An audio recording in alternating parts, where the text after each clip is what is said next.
Donc nous poursuivons par une table ronde sur participation, représentation des usagers et père aidance. Donc on s'est livré un petit travail préparatoire tous ensemble et je vais essayer de poser quelques questions, mais on va d'abord commencer par que chacun se présente un petit peu et vous dise d'où il vient et ce qu'il fait dans la vie. Du coup, je m'appelle Swazik. Je suis actuellement stressée. Voilà. Ciao. Non, je rigole. Du coup, moi, je suis père aidante. Enfin, j'ai passé le DEU de père aidante cette année. Et je suis ethnologue de formation à la base. Et je travaille au Vinatier depuis 2 ans en tant que coordinatrice père d'un collectif d'usagers. Du coup, c'est pas un poste de père aidant à proprement parler, mais il y a quand même une dimension d'entraide entre pairs. On aura l'occasion d'approfondir plus tard. Juste pour poser un peu le cadre, le but de ce collectif, c'est de favoriser la participation des usagers au niveau institutionnel dans l'établissement. Voilà. Donc bonjour, moi je suis François Le Castro, je suis coordinateur de la maison des usagers du Vinatier depuis 2020. Je suis aussi père aidant l'association Esper, voilà, j'ai 48 ans. Je crois que, juste pour compléter un truc, il me semble que vous avez fait évoluer le nom en rapport avec ce qu'on a dit. Et des familles. Et des familles, hein, c'est ça, hein. Ouais. C'est devenu la maison des usagers et des familles. Bonjour à toutes et à tous. Alors moi c'est Valentina Infer, je suis chargée des relations avec les usagers au Vinatier et donc dans la direction des relations avec les usagers, il y a notamment le collectif des usagers et la maison des usagers et des familles. Voilà, donc je vous remercie pour l'attention. Alors merci. Alors Estelle. C'est toujours Estelle Benassar, voilà. De santé. J'ai pas changé depuis ce matin. Donc du coup, première question à tous les quatre. Vous allez nous répondre un peu dans la séquence que vous voudrez. Du coup, il y avait une distinction quand même à introduire entre ce que c'est qu'un père aidant, un usager. Est-ce qu'un père aidant, c'est un ancien usager ou c'est encore un usager? Enfin voilà, il y avait des questions qui tournaient un peu autour de ces distinctions-là. Du coup, il y a un peu plusieurs questions dans ta question, Fabrice.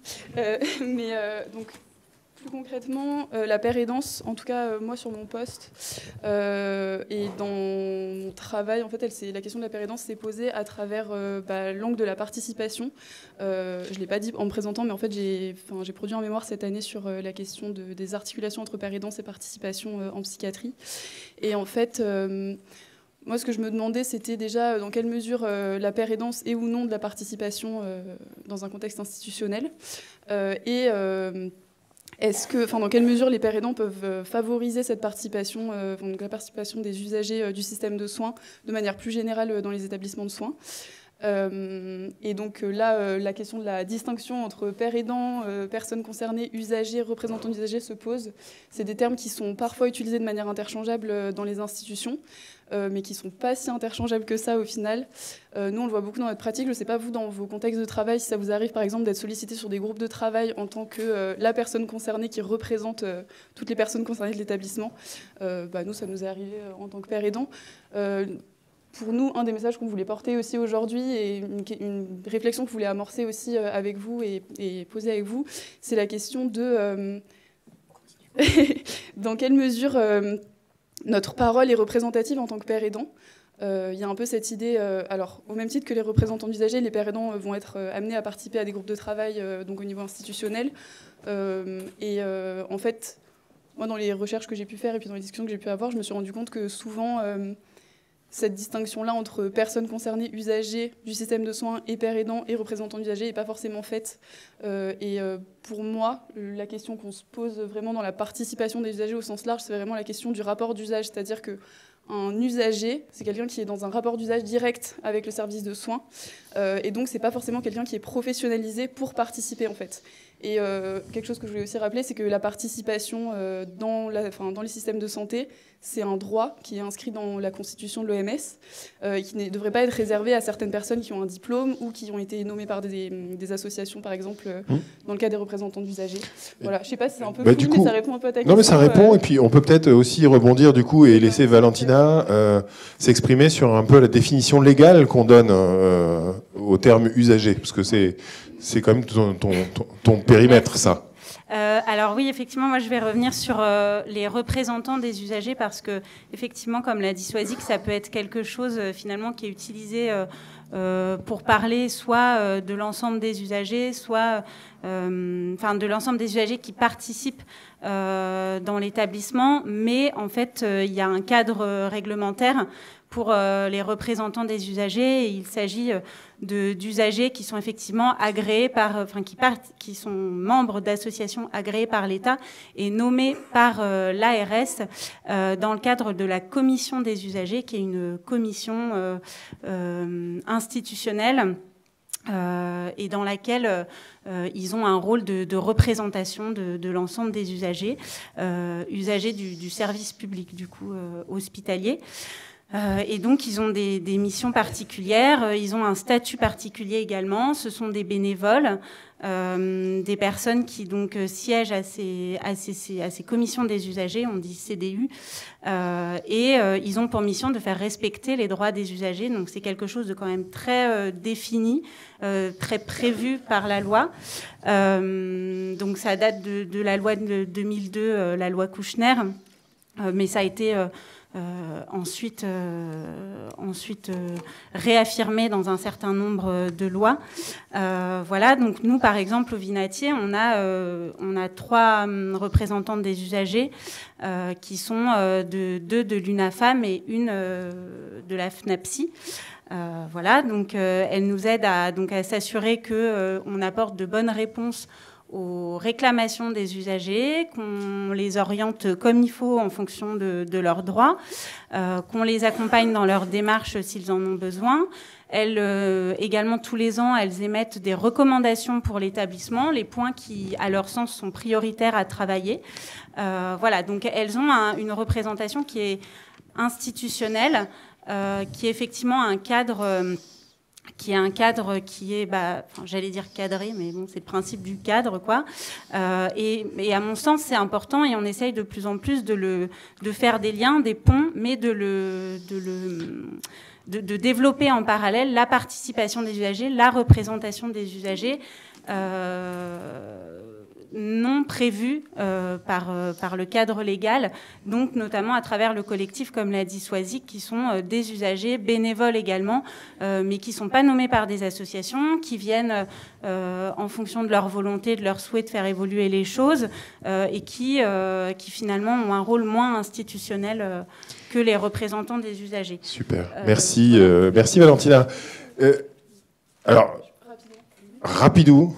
Est-ce que c'est clair pour tout le monde ce que c'est la représentation et la participation des usagers en santé ou pas? Ouais. Alors justement, je voulais que François nous parle un petit peu de la participation des usagers. Oui. Après, c'est juste pour poser un cadre un peu à tout ce qu'on va dire, parce que si on commence à tous parler de nos pratiques et que... Voilà, alors allons-y. Oui, donc la participation.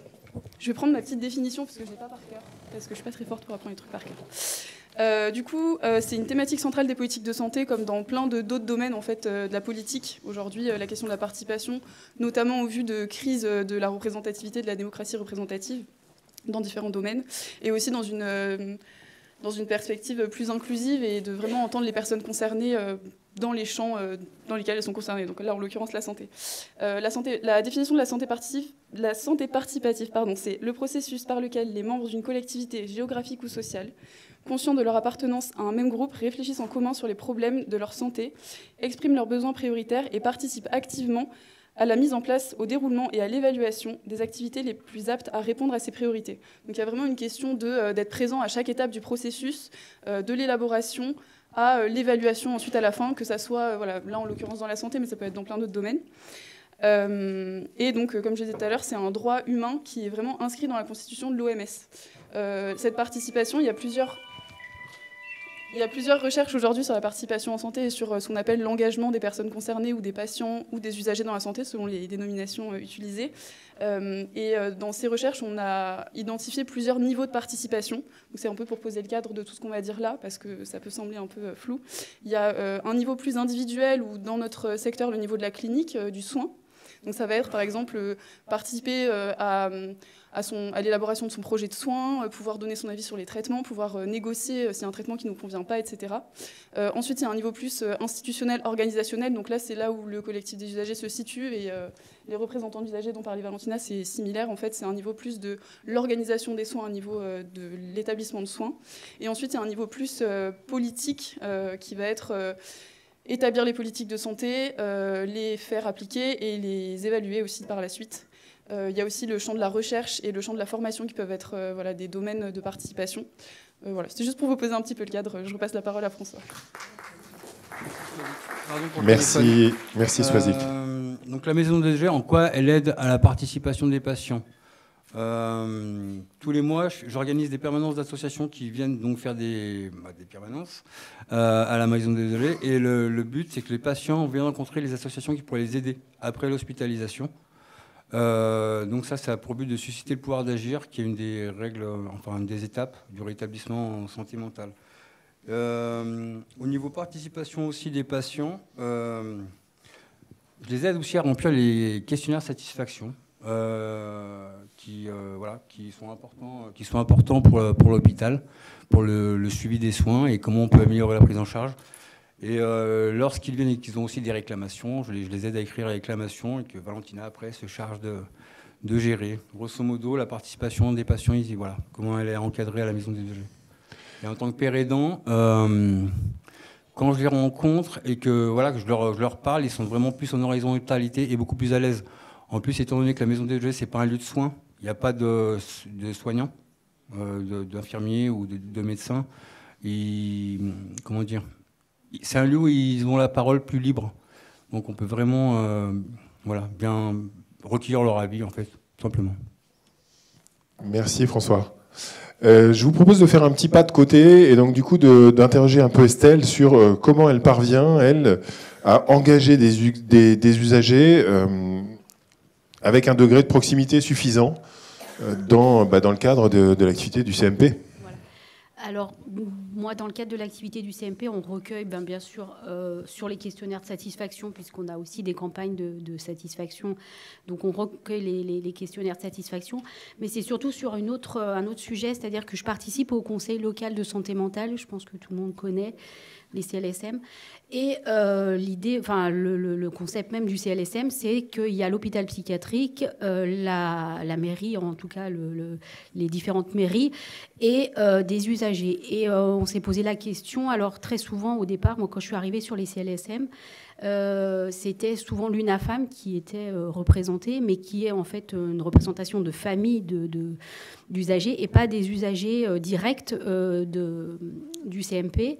Donc avec Virginie Bertillot, on s'est posé la question dans le CLSM et dans les différentes commissions de pouvoir accueillir des usagers qui soient directement pris en charge sur le territoire. Et avec l'aide des pères aidants, je pense que ça a été aussi impulsé parce que la père aidante est arrivée sur le CMP et ça a permis d'impulser ça. On a pu trouver dans les patients qui sont au CMP, donc notamment une patiente du CMP qui avait envie de s'engager dans quelque chose. Alors au début, c'était un peu pour le DU, puis finalement, elle n'a pas été prise au DU, mais on a trouvé une autre alternative et de façon bénévole, elle participe avec nous au COPIL du CLSM. Et vraiment, c'est une plus-value parce qu'elle est usagère du CMP et elle est habitante du quartier et de l'arrondissement dans lequel elle vit. Et donc, elle nous amène, nous, au COPIL, sur toutes les actions en santé mentale qu'on va pouvoir mettre en place avec le CLSM, de pouvoir donner son avis, de pouvoir être complètement participative aux actions qu'on va mettre en place. Et ça, je trouve que on aurait pu demander à des pères aidants, mais ils sont pris comme on l'a dit tout à l'heure, ils sont professionnels et ils sont dans l'équipe de soins. C'est pas la même chose qu'être usager de la psychiatrie et de vivre dans le quartier. Souvent, ils n'habitent pas d'ailleurs dans le quartier dans lequel ils travaillent, pas forcément. Et du coup, là, elle est vraiment au cœur de ce que demande le CLSM et elle peut participer à ces commissions. Et on essaye de faire participer les patients à toutes les commissions du CLSM. C'est bénévole, bien, mais bon, voilà, pour eux, c'est vraiment important. Et je pense que Virginie, en tout cas, essaye en plus qui est la coordinatrice CLSM, de les accompagner. On a une écoute particulière aussi, parce que c'est pas facile d'être avec que des professionnels. Ils sont seuls autour de la table avec des représentants de la mairie, des représentants soignants, etc. Et c'est les seuls. Donc de pouvoir avoir la parole et de pouvoir dire des choses, mais en tout cas, nous, au CLSM et sur le COPIL, vraiment, c'est des choses qui nous ont beaucoup apporté. Alors, on a toujours l'UNAFAM qui est avec nous, mais d'avoir des usagers, c'est important. Donc, si vous pouvez aussi le porter, nous, ça nous a vraiment facilité et orienté nos actions sur le territoire, quoi. Voilà, ce qui est la volonté. Alors, pour poursuivre dans le domaine, on sait aussi, quand on a préparé cette réunion, on s'est un petit peu posé la question, pour raccrocher les wagons avec la paire aidance, de à quel point, parfois, le père aidant est sollicité pour représenter la parole de tous les usagers. Et comment, c'est quoi les moyens prévus pour qu'un représentant puisse recueillir les expériences. Et puis, je crois que tu nous parleras un petit peu, Swazik, des biais de sélection. C'est un truc un peu important. Et puis, avec François, du rôle du père aidant pour aller chercher justement la parole des usagers. Ouais. Et du coup, en tant que représentant des usagers dans les instances ou en tant que père aidant, comme je disais tout à l'heure, il est souvent attendu de nous sur notre poste, souvent dans nos missions même, sur le terrain, d'être des représentants d'usagers dans les groupes de travail. C'est un point de vue. Alors, on est censé apporter un point de vue expérientiel. Qui a de la légitimité. Je ne remets pas en question ça. Je pense que par contre, donc quand tu parlais de biais de sélection, on est les pères aidants, on est quand même, on est des professionnels d'établissement, donc on est entre deux cultures, on est un peu parfois, je pense qu'on peut être confondu avec des personnes en situation d'usage. On peut l'être, ça ne l'exclut pas. Mais pour moi, l'important, c'est de revenir quand même à ce rapport d'usage, en fait, de qui utilise les services de santé. Et en tant que père aidant, on n'a pas toujours cette expérience directe de tel service de santé. Bon, je vous donne un exemple. Pendant mon stage de DU, à un moment, j'ai des infirmières qui m'ont posé une question sur une situation très précise en consultation, donc en me disant, voilà, est-ce que toi, en tant que personne concernée, tu penses que ça pose problème ou pas ? Moi, je peux donner mon point de vue perso, enfin, c'est pas un souci. Par contre, j'ai pas la prétention de dire que c'est le point de vue de tous les usagers et toutes les personnes qu'elles vont accompagner.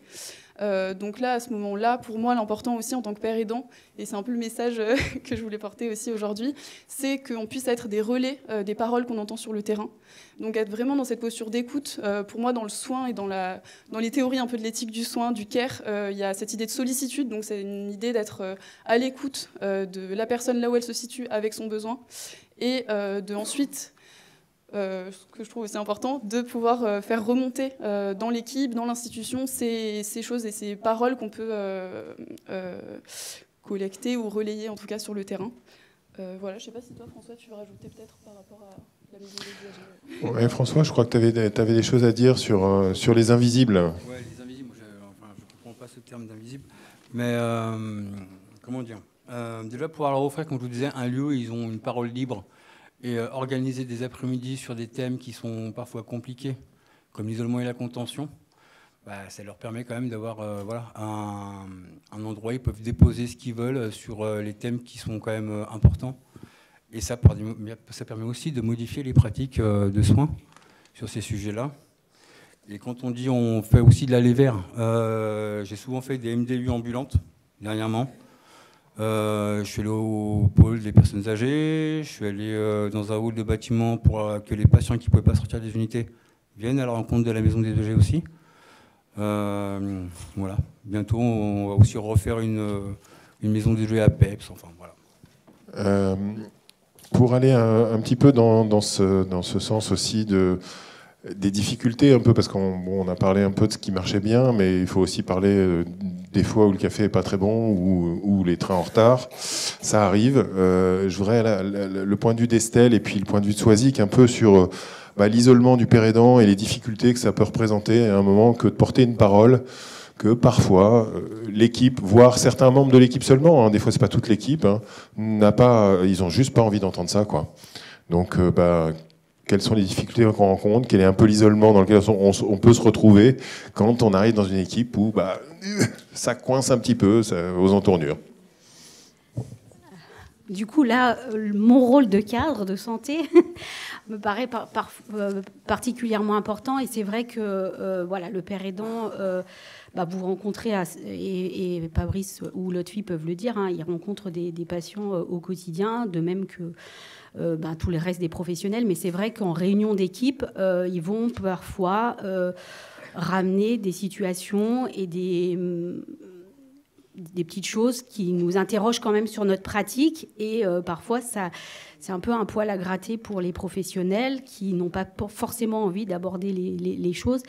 Et c'est vraiment notre rôle, moi, en tant que cadre, de pouvoir permettre aux pères aidants d'avoir une parole qui soit entendue. Et ils sont un peu seuls contre le reste des professionnels, hein. Nous, on est une très grosse équipe sur le CMP Villette. On a une équipe très importante avec une bonne quinzaine de psychiatres, 10 infirmiers, 8 psychos, enfin voilà. Et le père aidant, ils sont un équivalent temps plein, donc 2 personnes. Donc vous voyez que c'est pas simple de parfois ramener la parole des usagers et des patients sur des problématiques qu'ils ont entendues et pour lesquelles nous, on sait que ça existe, mais on n'a pas trop envie de se poser la question.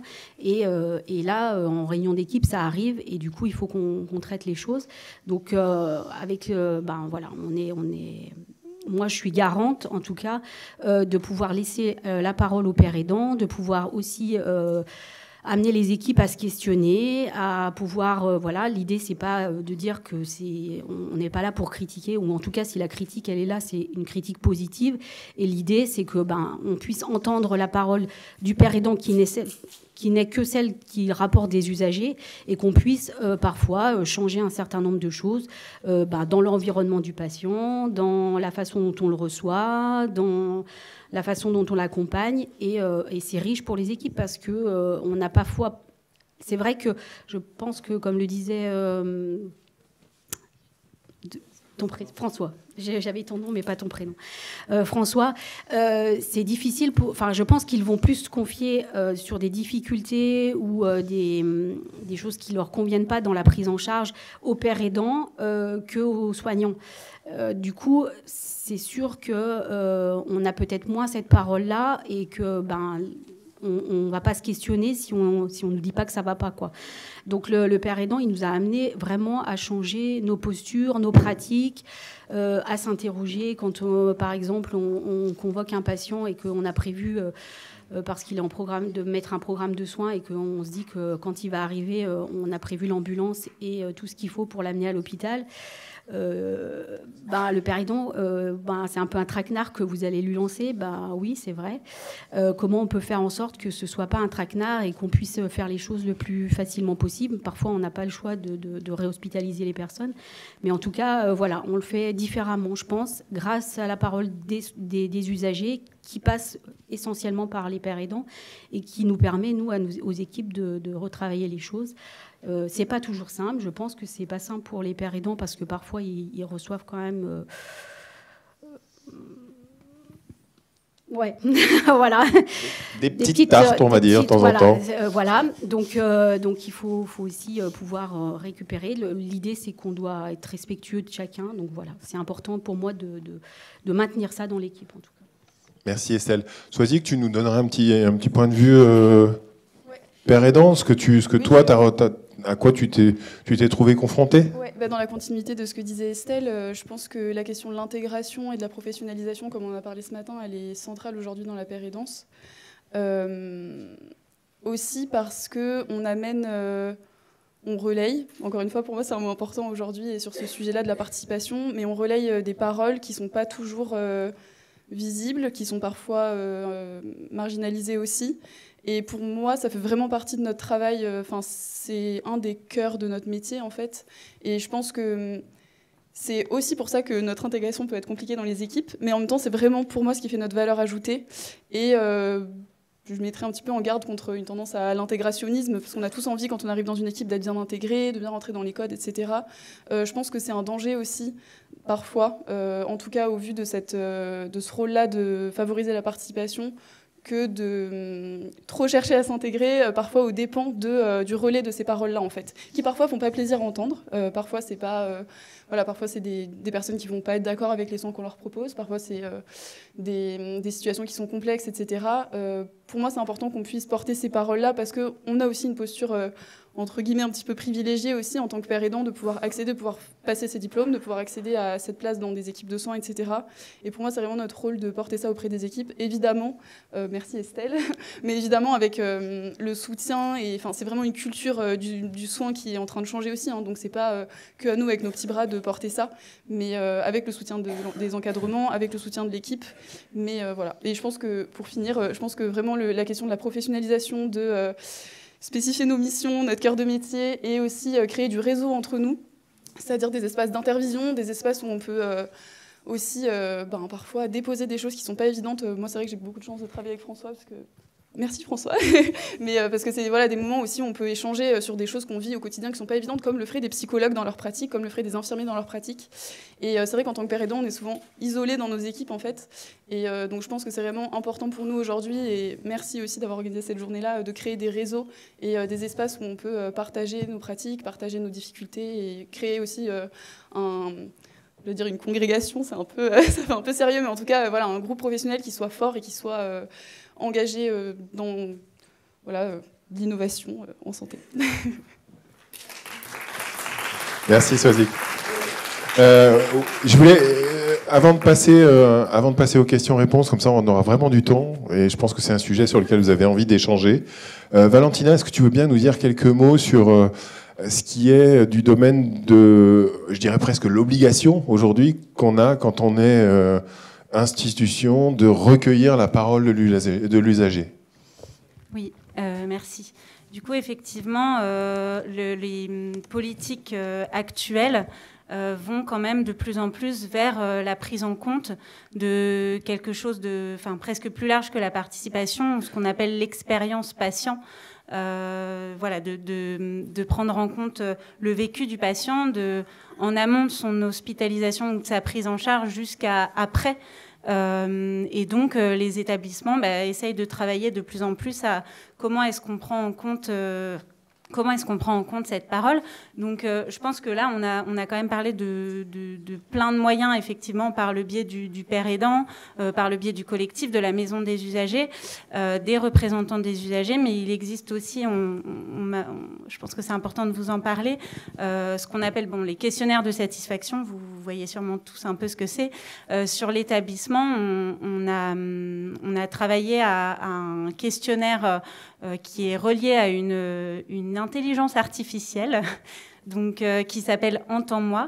Et en fait, cette intelligence artificielle, elle nous permet de recueillir beaucoup plus de verbatim, donc vraiment des écrits, parce qu'on s'est rendu compte que les questionnaires de satisfaction, on coche des cases, on a beaucoup de chiffres, plein de données, ça fait des beaux tableaux Excel, mais derrière, on a très peu de contenu à analyser.